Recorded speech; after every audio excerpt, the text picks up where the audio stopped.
Bonjour, nous voilà à notre quatrième séance de notre cours de robotique, mais également dernière séance de la partie théorique. Donc, à partir des prochaines séances, on va passer à la pratique. Ok, pour cette partie-là, nous allons voir les schématiques de certains composants et également des cycles en série et parallèles et comment calculer les résistances équivalentes. Voilà. Prenons d'abord un générateur. Un générateur est symbolisé par deux barres parallèles, hein, une grande barre et une petite barre. La grande barre symbolise la bonne positive et la petite barre la bonne négative. Pour une résistance, elle est symbolisée par un zigzag et deux barres. Pour une diode, ok, on va apprendre dans l'avenir à quoi ça sert une diode. Hein. Bon, déjà, je vais vous dire que la diode, elle impose un sens au circuit. Donc, elle impose un sens unique au circuit. Ok, donc, la diode, elle est symbolisée par un triangle avec une barre dans le sommet. Et vous pouvez remarquer que pour tous ces composants-là, on a deux pôles, okay? Un pour la gauche et un pour la droite, ou bien en haut, en bas, dépendamment de la façon de représenter les composants. Et certains d'entre eux sont polarisés, c'est-à-dire il y a un pôle positif et un pôle négatif. C'est le cas par exemple de la diode du générateur. Pour la diode, ça c'est le pôle positif et ce côté-là le pôle négatif. On va appeler le pôle positif anode et le pôle négatif cathode. En général, on symbolise l'anode par A et la cathode par K. Et on va voir donc le courant circule de cette borne vers de l'anode vers la cathode. Et pour la résistance, c'est un dipôle. Et ces trois sont des dipôles, c'est-à-dire ils ont deux pôles, mais c'est un dipôle non polarisé. C'est-à-dire que la résistance soit comme ça ou dans l'autre sens, ça ne change rien. Pour le générateur, c'est un dipôle polarisé. Et voilà, la bonne positive à gauche et la bonne négative à droite. La bonne positive est représentée par la grande barre qui est parallèle à la petite barre. Donc voilà. Maintenant, dans un circuit, on aura à brancher plusieurs composants. Okay? On aura à brancher plusieurs composants. Et on peut voir, on va considérer un exemple très simple, très basique, avec des résistances, uniquement des résistances. Okay? On a un générateur ici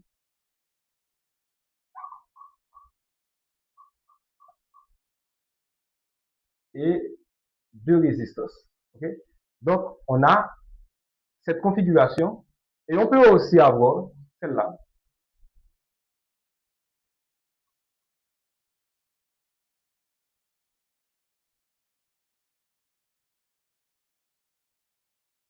Première résistance et deuxième résistance, comme ça. Donc, pour cette configuration, on parle de circuit où les résistances sont en série. On appelle cette résistance R1 et R2. On dit que R1 et R2 sont en série. Et pour ce cas-là, on dit que R1 et R2 sont en parallèle ou en dérivation. On va voir pour chacun de ces cas-là comment trouver ce qu'on appelle la résistance équivalente. Avant d'arriver à la résistance équivalente, on va voir comment sera la tension et l'intensité dans le cas de ces deux circuits.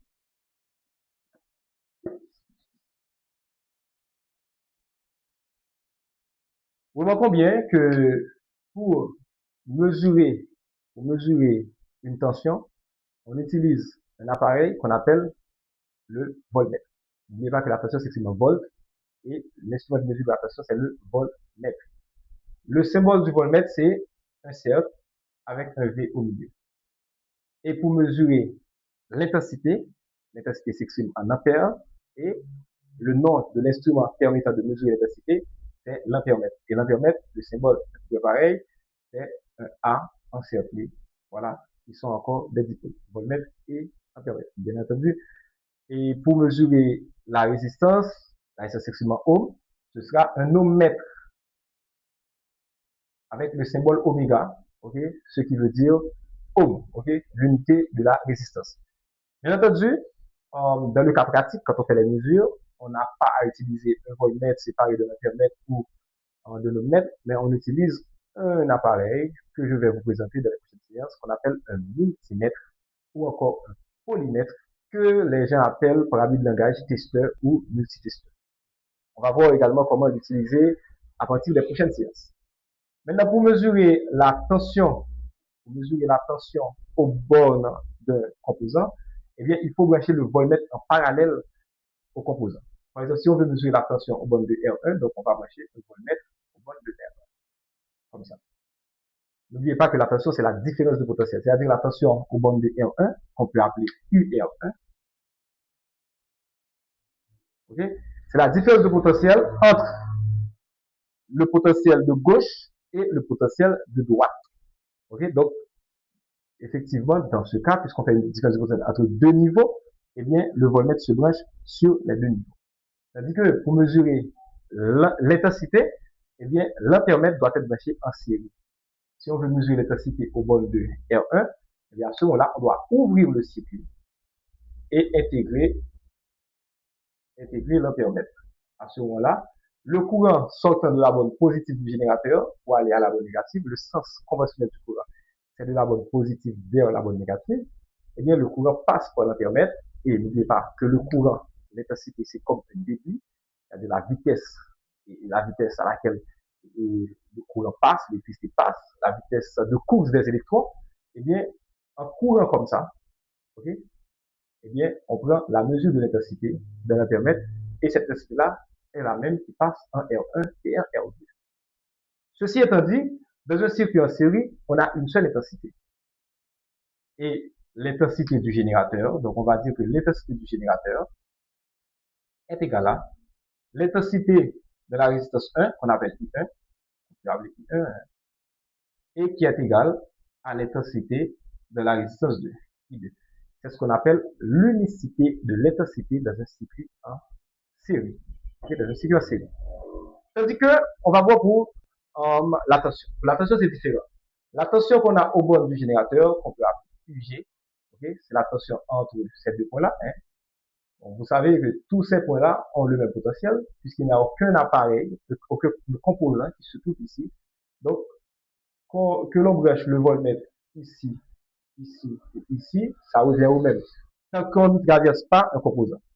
Donc, la tension au bord de, j'appelle ce point A, j'appelle ce point B, la tension UAB, la tension est symbolisée par U, hein, la tension UAB, c'est la tension en U et ce point intermédiaire C, plus la tension entre CB. Donc, on va avoir UAB égale UAC plus UCB. Or, UAB c'est quoi? UAB c'est U générateur qui est égal à UR1, UAB, AC c'est UR1 ou encore plus simplement disons U1, ok, plus UCB ou encore UR2 ou encore U2. Donc voilà, pour le circuit en série, on a une seule intensité, mais on a une somme de tension pour trouver la tension globale, la tension du générateur. Tandis que pour le circuit en parallèle, ce sera à peu près l'inverse. Okay? Donc pour le circuit en parallèle, l'intensité, le courant qui sort de là, arrivé ici, en ce carrefour, okay, il a deux possibilités. Il doit passer ici en R1 et il doit également passer en R2. De toute façon, là, le courant est divisé en deux branches. Et ces deux branches-là, qu'on va appeler I1 et I2, eh bien, vont se rencontrer ici et pour donner encore l'intensité totale. Donc, on aura I générateur égale I1 plus I2. Et de l'autre côté, on aura U générateur pour la tension. Donc, si on prend la tension au bornes de AB, ok, prendre la tension au bornes de AB, ça revient à prendre la tension au bornes du générateur. Et également, c'est la tension au bornes de R1, parce que AB, les bornes A et B représentent les bornes de R1, et également les bornes de R2. Donc, ces bornes-là sont partagées par les trois composants, à savoir R1, R2 et le générateur. Donc, on a U générateur égale UR1 ou encore U1 qui est égal à U2. Donc, on va dire, dans un circuit en série, on a l'unicité de l'intensité et l'additivité de la tension.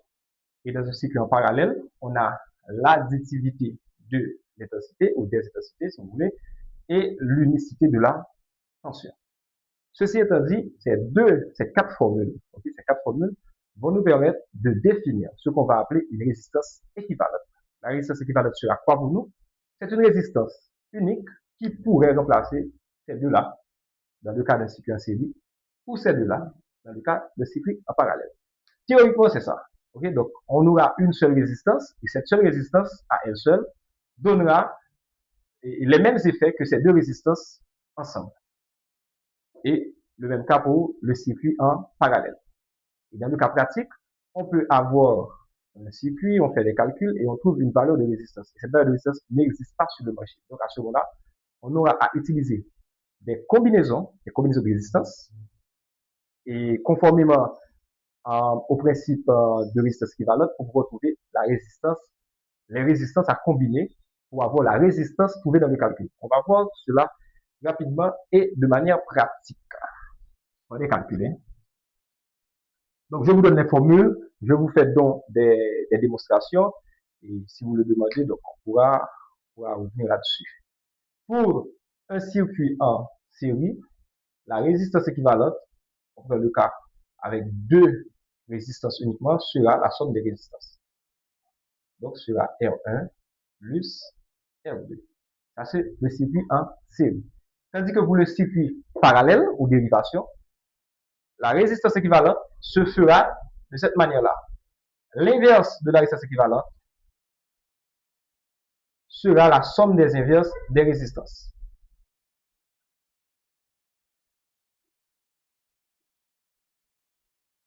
Voilà. Ok, donc on fait un saut sur la démonstration. Donc, et si vous voulez les détails, on pourra les préciser après dans une autre vidéo ou encore dans un document. Ok, maintenant, et de manière pratique, qu'est-ce que cela veut dire? Disons que vous faites un circuit et vous avez besoin, d'après vos calculs, vous avez besoin d'une résistance de 50 ohms. Okay? Il faut avoir une résistance de 50 ohms. Mais vous allez quelque part pour acheter des résistances et vous trouvez uniquement des résistances de 100 ohms. Okay? Est-ce que c'est peine perdue? Non. Est-ce qu'on va couper une résistance de 100 ohms en deux? Non. Maintenant, qu'est-ce qu'on peut faire? Eh bien, on peut mettre deux résistances de 100 ohms en parallèle. Et deux résistances de 100 ohms en parallèle, justement, vont vous donner, eh bien, une résistance de 50 ohms. On va voir cela. Deux résistances, quand les résistances sont en parallèle, la résistance équivalente se calcule de cette manière. Donc, deux résistances de 100 ohms en parallèle, on aura 1 sur résistance équivalente égale à 1 sur 100 plus 1 sur 100. Ok? Ce qui va nous donner 1 sur résistance équivalente égale, je peux faire comme ça, ou bien j'additionne les deux, dénominateur commun, donc ça donne 2 sur 100. Et à ce moment-là, je fais un produit en croix, comme ça, comme vous voulez. Donc, je fais 2 fois résistance équivalente est égal à 1 par 100, ce qui donne 100. Donc, la résistance équivalente nous donne 100 sur 2, qui est égal à 50 ohms. Donc, voilà, à partir de deux résistances de 100 ohms, on obtient une résistance équivalente de 50 ohms. Okay? En les mettant en parallèle. Et de même, si vous avez besoin d'une résistance de 250 ohms et vous n'avez que des résistances de 100 ohms, eh qu'est-ce qu'on peut faire? On peut faire un circuit de la sorte.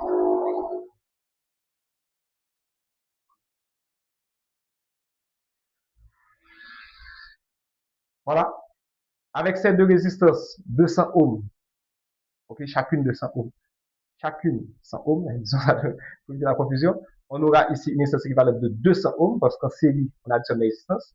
Avec ces deux-là, chacune 100 ohms, ça va nous donner 50 ohms, comme ici, et on aura, à la fin, c'est comme si on a une résistance de 200 et une résistance de 50 en parallèle, ce qui nous donne une résistance de 250. Okay? Ici, 100 plus 100, ça fait 200. Et ici, on a 1 sur résistance équivalente est égal à 1 sur 100 plus 1 sur 100, ce qui donne 50. Donc 200 plus 50, ça donne une résistance équivalente de 250 ohms. Donc voilà comment on peut trouver des valeurs de résistance un petit peu délicates avec des résistances qui sont sur le marché, juste en sachant comment combiner les résistances en série ou en parallèle. Je vous dis merci déjà d'avoir suivi cette séance et on se retrouve bientôt pour la prochaine. Merci.